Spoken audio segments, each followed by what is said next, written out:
Alright, little change of scenery here.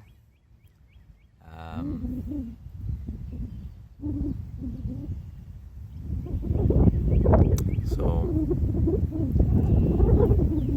driving here on this beautiful day, talking about my insight and basically toughen the body, soften the heart, clear the mind. So making yourself kind of Christian, tough Christian warrior. So train like a Spartan, but love like Jesus. And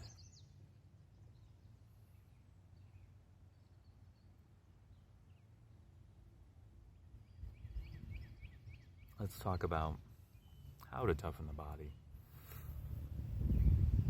So you don't have to go crazy like the Spartans, but the way a warrior trains is different than like an athlete, and that was how I've been confused for a long time. I wasn't making the distinction, wasn't aware, but I watched a video on the Spartans, and somebody from that time was talking about how they trained, how they didn't want to, lift weights or anything. It was all about training for toughness. So training, being able to function while hungry, thirsty, cold, tired, in pain.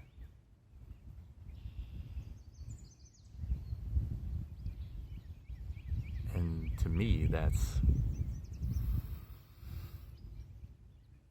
exactly what we should be doing as Christians. Spirit is willing, but the flesh is weak. That's how the flesh is weak. I was like, I'm hungry, I can't, and then you lose focus because of seeking comfort. I believe that's what a lot of people's problem is, including mine.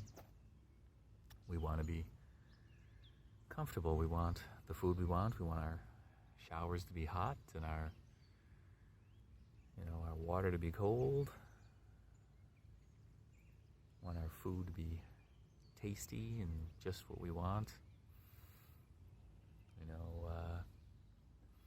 Don't want to be hungry.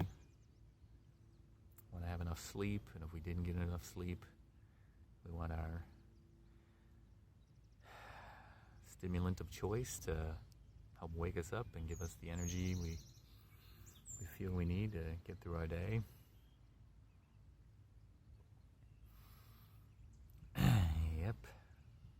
Yep. So anyways, different ways to train this toughness. So as you're doing these things, keep in mind the focus is on God, is on the commandments. Not straying, but it's like, I'm hungry, I'm gonna go be a glutton, or I'm cold, so I'm gonna or I'm in pain, so I'm gonna act a certain way. That's I'm lonely, I'm gonna go act a certain way. So it gets the body out of the way. It's like, I'm just hungry because I'm used to being hungry, so it's not a big deal. The Spartans and other warriors from other cultures, the reason they weren't afraid of death is because they weren't afraid of pain. I think most people are afraid of death because they're scared of the pain that comes with it. That's why everybody wants to die in their sleep. They just want to pop a bunch of pills, fall asleep, and never wake up. But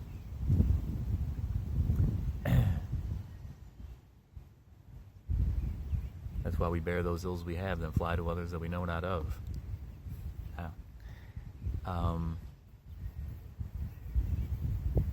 But if you're not afraid of pain, if you're used to pain and discomfort and just kind of, that's how you're functioning, then it's like, okay, yeah, I can go do this because I'm not afraid of dying while doing it. I have a higher purpose. So suddenly denying yourself and bearing your cross and, somebody asking you to walk a mile and you're willing to walk 2 miles, those things don't scare you. Just being tired or being hungry, being cold.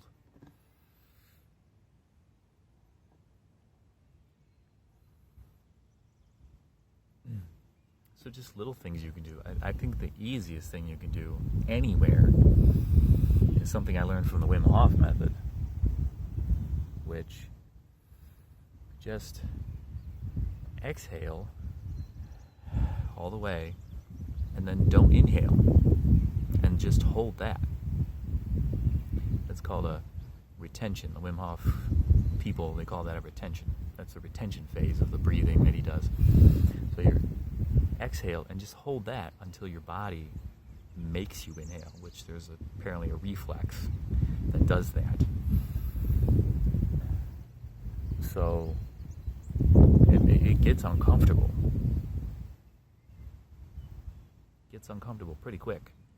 But holding that and focusing on God while you're feeling that discomfort and whatnot is what will allow you to, okay, in a way you get used to that. You just get used to that. Okay, there's that burning sensation. There's that, that tightness. That, okay, my body's kind of, starting to fight. Wants to breathe, but and then all of a sudden you'll take a deep breath. Then you hold it, and it's like, that's nice. There's oxygen. It's over with. So, that's the easiest one. Another very easy one would be just something like a wall sit, where you sit with your back against the wall. Those things that make you do in gym class. A wall sit. Just go sit against the wall and just do that until it's very uncomfortable.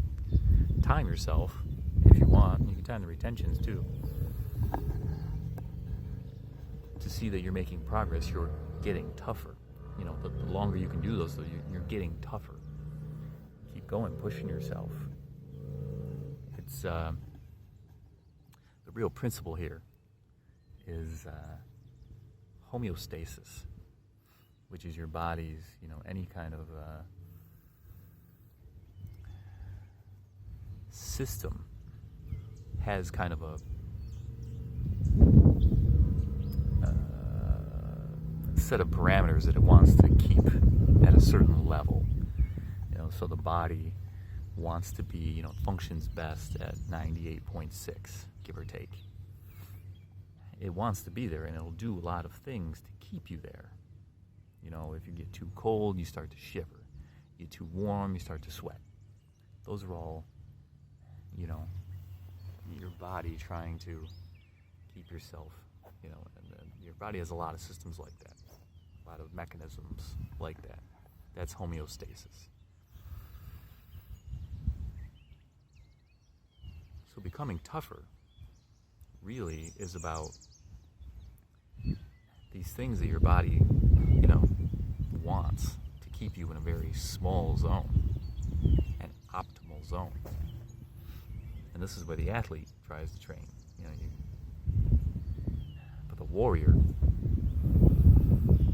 the person who's just trying to use their body for a higher purpose,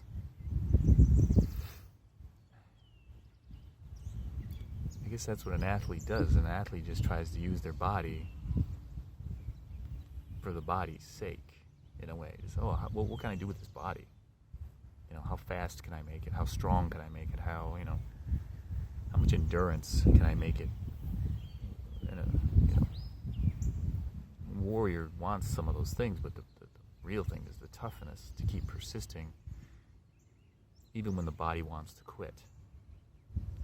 So basically all you're doing is you're pushing these variables of homeostasis and increasing your threshold and learning. And while doing it, your nerves that fire together wire together. If you're always doing it, thinking about God and thinking about whatever helps you get closer to God, whatever you're working on, people that you need to forgive, or gratitude, humility, whatever you're working on, faith, doubt, removal of doubt. You're just pushing these thresholds. How long can I be in, cold water, a cold bath? Draw your cold bath, throw some ice in there. How long can I be in there? That's what the Wim Hof method is. Basically, your body adapts. You get your body adapted to the cold, so you can be in. It has all these benefits, immune system. Same thing with heat, sauna. How long can I be in the sauna? How long can I push my body? A wall sit. How it's increasing your pain tolerance. So it's like, how cold can I get? How hot? How hungry can I get? How well can I function if I haven't eaten in a day or two? Can I still do a workout? Can I still do wall sits? Can I still push? If God needs me to. Yeah. Pain. I'm sore from my workout yesterday. You're gonna take the whole day off? You're gonna pop some ibuprofen? You're just gonna do it. So, discomfort. Can I walk through the woods? Can I go on a hike without wearing bug spray? And just, be there with the bugs. I can do almost anything, but bugs are the hardest. Bugs are so hard because they fly right. It's like they fly right into your ear and your eyes and your mouth and nose. It's like they're just going right for those areas. It's almost like God is testing you. Like, hey, here's the way you can get stronger. Here's the way you can get tougher.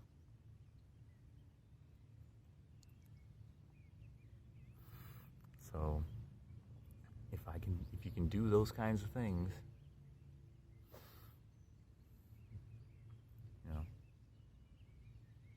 I'm learning to walk barefoot in the woods, toughen my feet.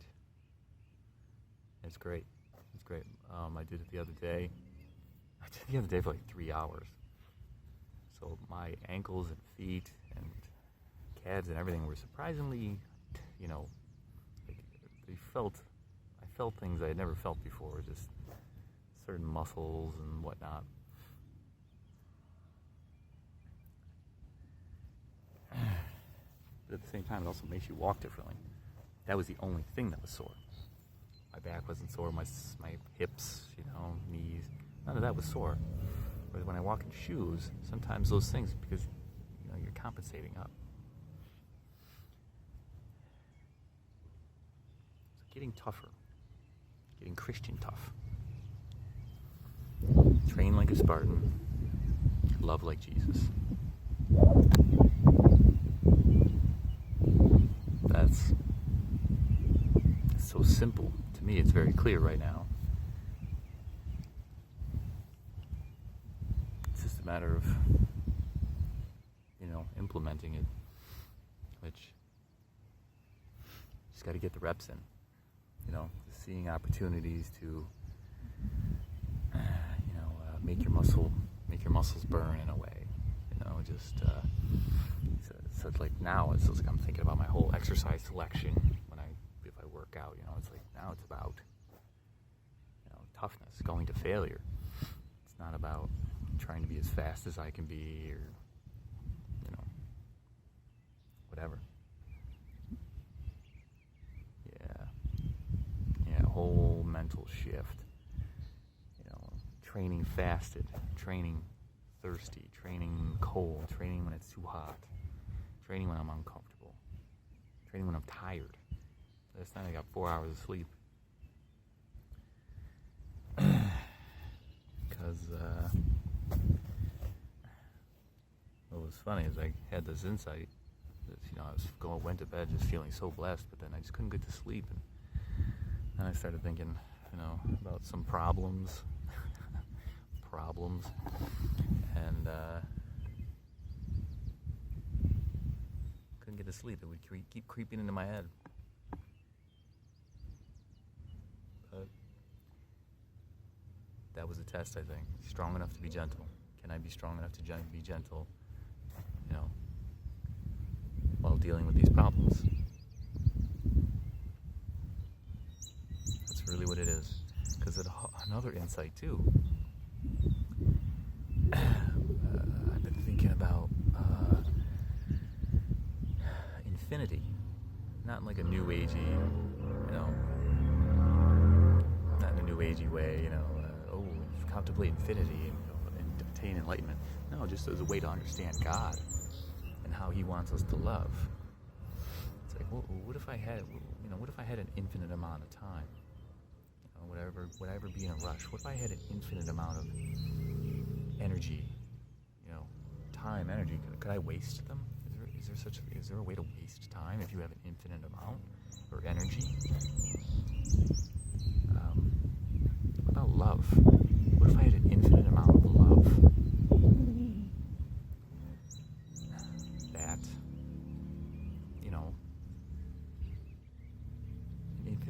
an infinite capacity for forgiveness. What if I had that? When I think about that, it makes me realize that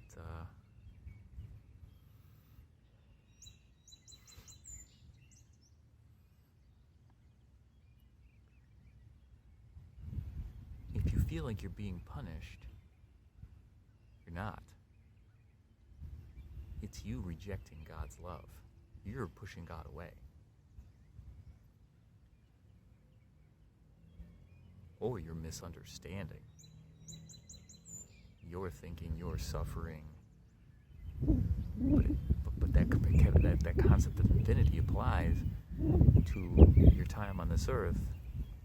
And then think about after. If you believe in a heaven and such, that's infinity. This is just a little blip. What we're doing here, Ecclesiastes taught me that. A lot of what we do here is just chasing after the wind. That's why Jesus talked about saving up treasure in heaven by your deeds on earth.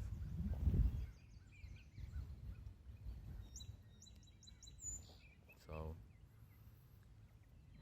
that concept of infinity, I can't waste time, I can't waste energy. It's just, so these things, these problems, they're really just temporary, A, and B,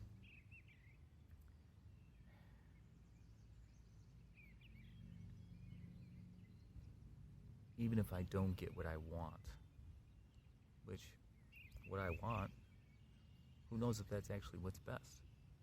I think it's best, but, I can't see the future. I can't see, the long term, so maybe it's not. Maybe it should be the way it is. That's humility. I need to keep that in mind. It's more about loving God, loving nature, loving neighbor, being gentle and humble. Learn from me, for my heart is gentle and humble.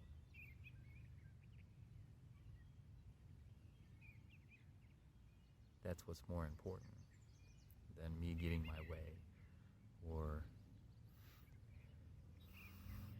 trying to get everything into a line for my life to be efficient, which is another insight I've had recently about our efficiency and how pointless it is to try to be efficient. Excuse me. But that concept of efficiency, the reason you're trying to be efficient is because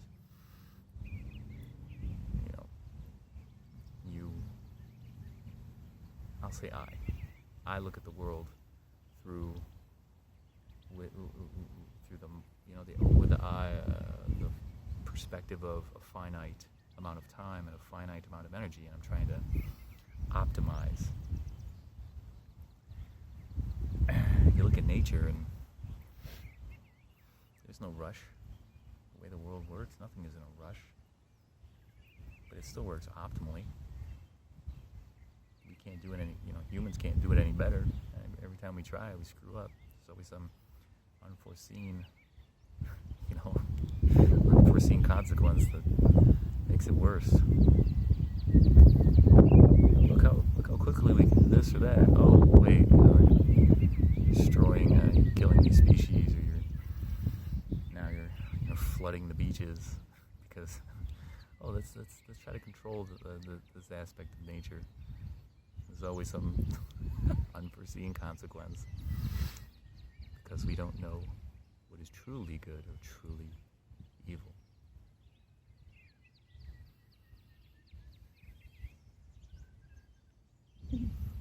All right. God bless.